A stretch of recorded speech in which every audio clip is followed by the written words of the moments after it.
Pero esta semana creo que era inevitable que tocáramos el tema de las armas, ¿no? Que tenemos aquí en México, de manera ilegal, evidentemente, es tráfico tal cual de armas de alto poder que están fuera, ¿no? del poder de compra legal, ¿no? Para cualquier persona, pero para los cárteles y diferentes organizaciones del crimen, pues son la cosa de cada día, ¿no? Y las vemos luego en ataques que se hacen, como por ejemplo el de Omar García Harfuch, que tuvo involucrado armas de muy alto poder y que, pues digo, por obra y gracia del Espíritu Santo, salió ileso el secretario, pero sí cobró la vida de otras 3 personas.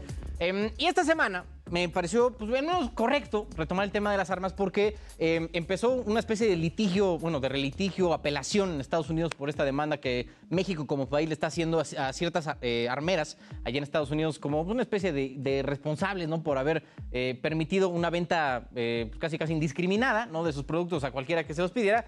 Y también porque hubo una reunión de alto nivel, ¿no? Aquí en México ayer o antier, en Palacio Nacional, justo para temas de seguridad, entre muchos otros.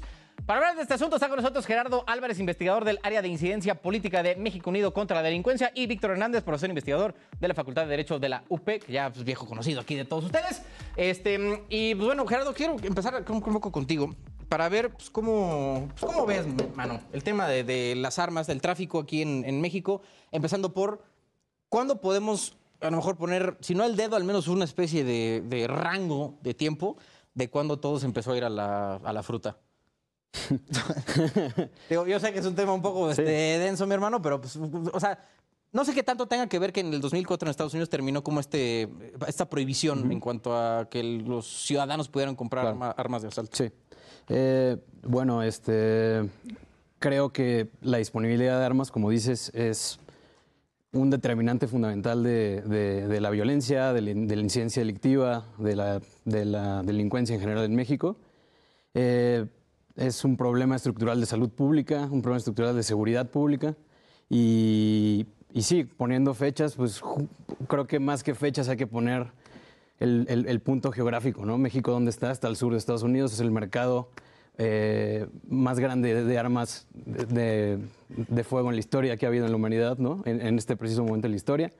Es un mercado fuertemente desregulado, es el mercado donde tienen una tasa de 120.5 armas por cada 100 personas, ¿no? Entonces, ¿dónde estamos como país? Estamos abajo de ese mercado, ¿no?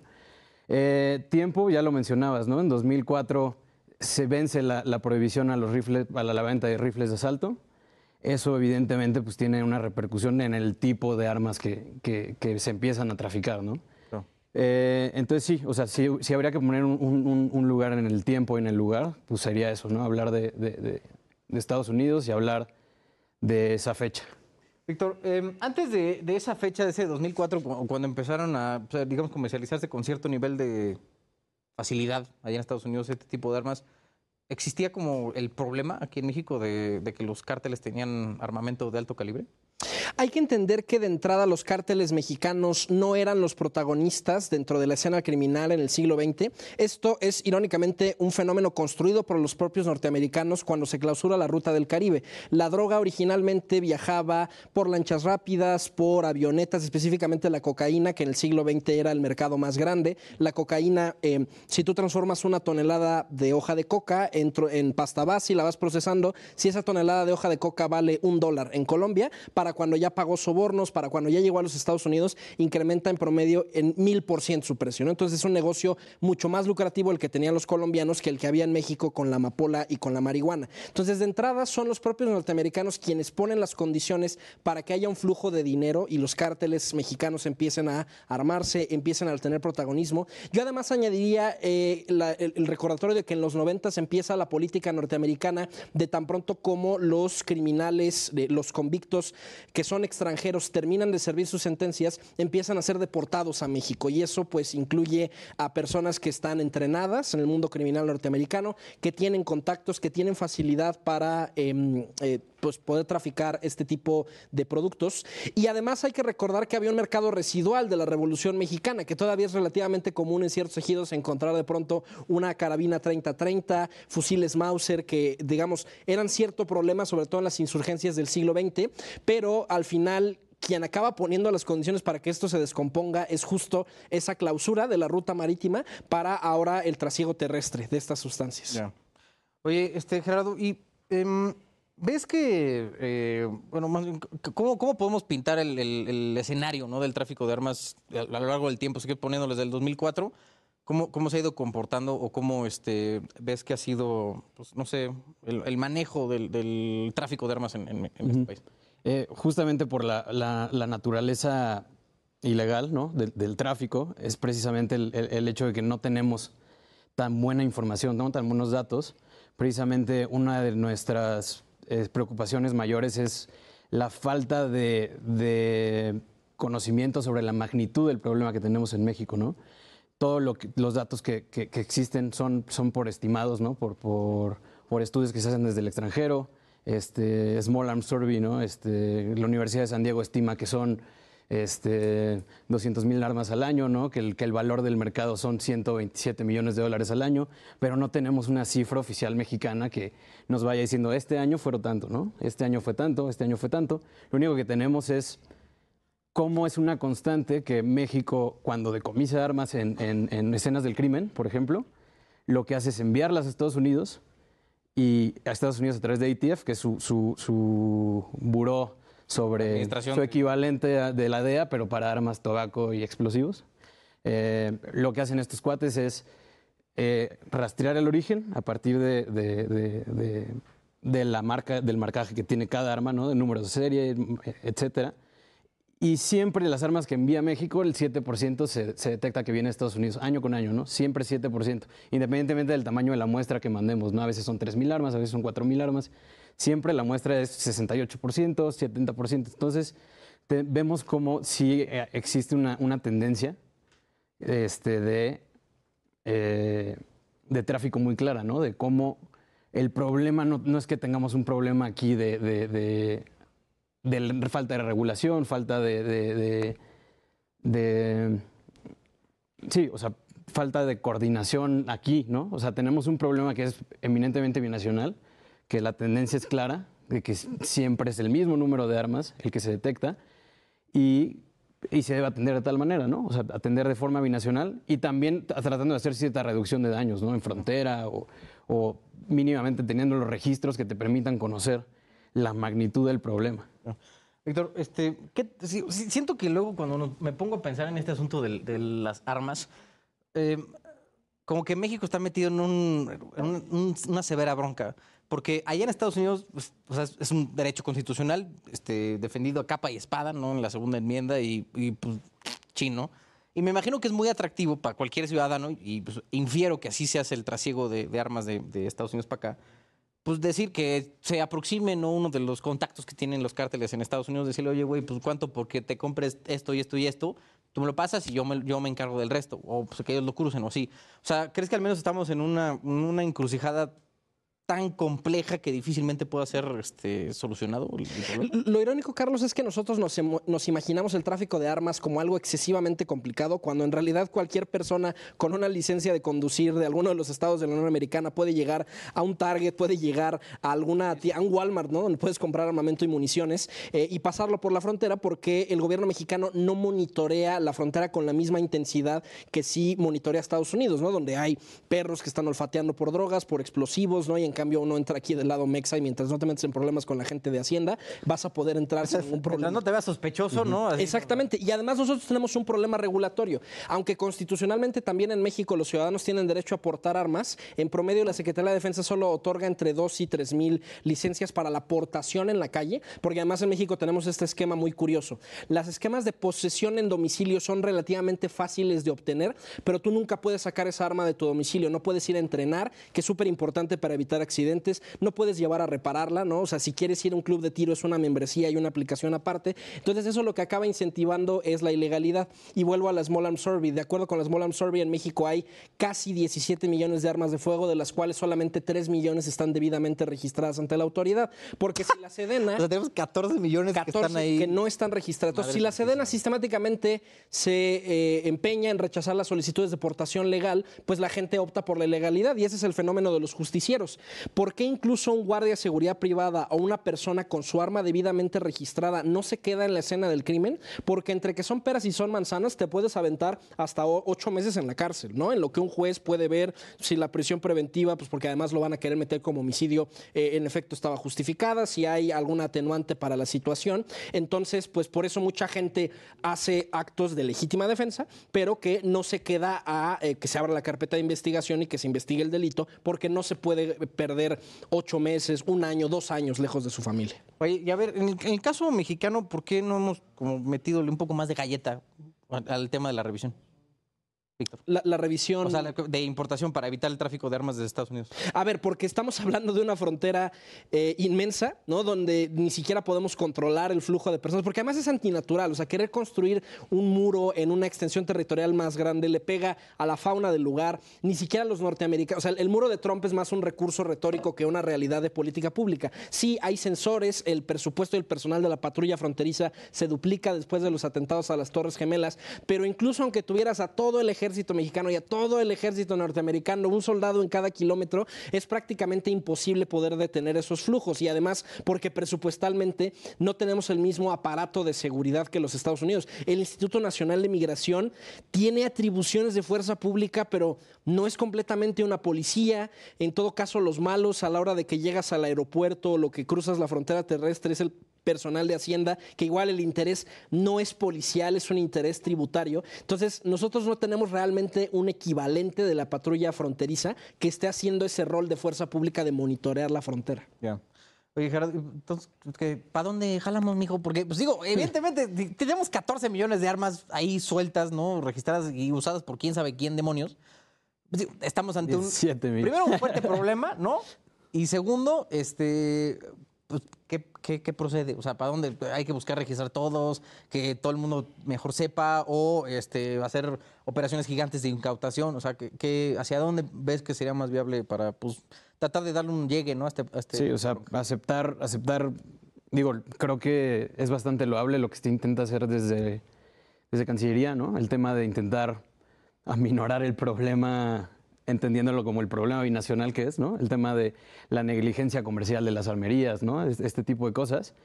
Pero dadas estas circunstancias, ¿no? De las que ya hablamos, de dónde estamos geográfica y políticamente, dónde está el país vecino, ¿no? El norte, creo que sí hay pasos de política pública que México debería dar, ¿no? O sea, el problema de la violencia armada es lo suficientemente estructural y imponente, ¿no? Como desafío que amerita una estrategia nacional de reducción de la violencia armada como tal, ¿no? Y, por ejemplo, el Reino Unido tiene un servicio nacional de servicio nacional de balística, ¿no? Es un órgano que se encarga de hacer análisis y recabar evidencias sobre tráfico de armas y sobre violencia armada. ¿Por qué en México no tenemos un instituto que esté, no sé, en la Secretaría de Seguridad Pública, ¿no? Que pueda hacer ese tipo de chamba, ¿no? Entender cómo funciona la violencia armada, ¿no? Ayer salían los datos de homicidio, los datos preliminares de homicidio del INEGI, otra vez año con año, 70% de los homicidios se cometen con un arma de fuego, ¿no? El problema es lo suficientemente grande como para que invirtamos recursos, tengamos una política nacional, un tipo de servicio profesional para atender el problema y lo vuelvo a decir, lo que nos hace falta son tener buenos registros que nos indiquen de qué tamaño es esto, ¿no? Por ejemplo, la Sedena tiene que llevar el registro federal de armas, ¿no? Aquí van todas las armas que sabemos que existen, ¿no? Todos los decomisos, todo lo que tienen los privados, todo lo que tienen las instituciones de policiales, ¿no? Etcétera. Todo esto debe constar en un registro federal de armas, pero está fuertemente no actualizado, ¿no? No está con datos confiables. Hay desvíos, etcétera. Por el otro lado tenemos no existe aún el registro nacional de armamento y equipo, que está obligado a tenerlo la Secretaría de Seguridad y Protección Ciudadana a nivel federal. Debe constar ahí todas las armas de todas las instituciones de seguridad pública del país. No existe ese registro, ¿no? Y lo ordena la ley. Entonces no tenemos ciertos vacíos en la regulación, ¿no? De política pública que podríamos empezar a explorar, ¿no? Y a la par de esto, pues medidas de focalización de esfuerzos de investigación, ¿no? Para aminorar la violencia armada. Se hablaba mucho de que se pierde la se pierde del mapa de la política pública cuando hablamos de los lesionados de la violencia armada, ¿no? Hablamos mucho de homicidio, hablamos poco de lesiones, ¿no? Hablamos poco de enfermedades mentales, ¿no? Lo que queda de la violencia armada después. Y a la par de todo esto, pues implementar más y mejores programas de desarme, ¿no? Víctor, ¿consideras que, así como estaba diciendo Gerardo, por cifras de que pues, al menos el 70% de los homicidios se cometen con armas de fuego y ya estamos viendo la cantidad de que se rastrea no hacia Estados Unidos, ¿es lo suficientemente grande como para pues, a lo mejor considerar un tema de seguridad nacional? ¿O sería como suficientemente grande para... Pues digo, yo pensaría que para que movieran el trasero, ¿no? Pero parece que ni siquiera estamos motivados a eso. A ver, la Ley de Seguridad Nacional tiene muchas contradicciones, siendo el principal que es una calca del Acta Patriota que promulga George Bush después de los atentados contra las Torres Gemelas, que básicamente incluye preocupaciones por la seguridad de la aviación, por atentados terroristas, pero no es una Ley de Seguridad Nacional genuinamente redactada desde una perspectiva mexicana, ¿no? Sino que tiene esa visión norteamericana, colonial, exportada. Ahora, creo que de poco ayuda a añadirle la etiquetita a algo de seguridad nacional, porque la Ley de Seguridad Nacional no prevé mecanismos más allá de intervención de comunicaciones, que es un procedimiento muy específico, pero fuera de ahí llamarle algo, un tema de seguridad nacional, no sé, la Agenda Nacional de Riesgos. Es que ya se ha vuelto un término muy fácil que avientan por todos lados, ¿no? Te pongo un ejemplo. Se supone que anualmente el Consejo de Seguridad Nacional, que no ha sesionado una sola vez desde que entró el presidente López Obrador a la presidencia, tiene que redactar la Agenda Nacional de Riesgos, que es la evaluación de en este año cuáles son las principales amenazas a nuestra seguridad nacional. ¿Cuál es el problema? Que esa agenda no tiene ningún efecto presupuestario. Nosotros podríamos poner en el primerísimo lugar el tema de tráfico de armas y eso no impacta el presupuesto que va a tener Sedena o que va a tener Secretaría de Seguridad Pública, o no nos va a regresar uno solo de los policías federales que se despidieron en esta administración. Entonces, realmente llamarle un tema de seguridad nacional es intrascendente en la legislación mexicana, que es uno de los grandes errores de la Ley de Seguridad Nacional. Y fíjate, curiosamente, en lugar de que haya una reforma a nuestro derecho de la seguridad nacional, ¿qué es lo que hace el presidente López Obrador? Enviar una reforma que pasa con su abrumadora mayoría en el Congreso, que es para hacer berrinche por el arresto del general Cienfuegos Cepeda. La única reforma importante que ha tenido la Ley de Seguridad Nacional, de las muchas que necesita, es entorpecer el trabajo de agentes de la DEA, de agentes de inteligencia extranjeros en territorio mexicano, para que no vayan a tocar otra vez a los consentidos de la administración, que además están lucrando. Yo no tengo la impresión de que el mejor objetivo de Sedena sea detener la crisis, muy por el contrario. La guerra contra el narcotráfico es el negocio más lucrativo para el sector militar. De entrada, porque nada más en el sexenio de Felipe Calderón se duplicó el presupuesto de la dependencia. Acaba de sacar el CIDE el Inventario Nacional de lo Militarizado, que busca documentar todos los ingresos que ha ganado Sedena a partir de, sobre todo de esta administración, y la conclusión es terrorífica. Hay algunos nuevos gastos y adquisiciones que podemos medir, como es el Tren Maya, como es los bancos de bienestar, ¿no? Pero la respuesta final del CIDE es: realmente no sabemos cuál es la cantidad exacta de dinero que se está llevando la Sedena, porque además de lo que ocurre a nivel federal, hay convenios que se firman con los municipios para decir, ok, yo sustituyo a tu policía municipal, pero te tienes que poner la del Puebla si quieres soldados y marinos trabajando. Y entonces la verdadera razón es que si hay alguien que está lucrando con esta excepción permanente, es específicamente Sedena. No está en su mejor interés político y financiero que la crisis se resuelva en el corto plazo. Ya. Madre del creador, yo no tenía eso en el radar, me lleva la que me trajo. ¿Por qué siempre vienes aquí a alterarme la paz, Víctor? No puede ser. Soy la voz de la realidad, Carlos.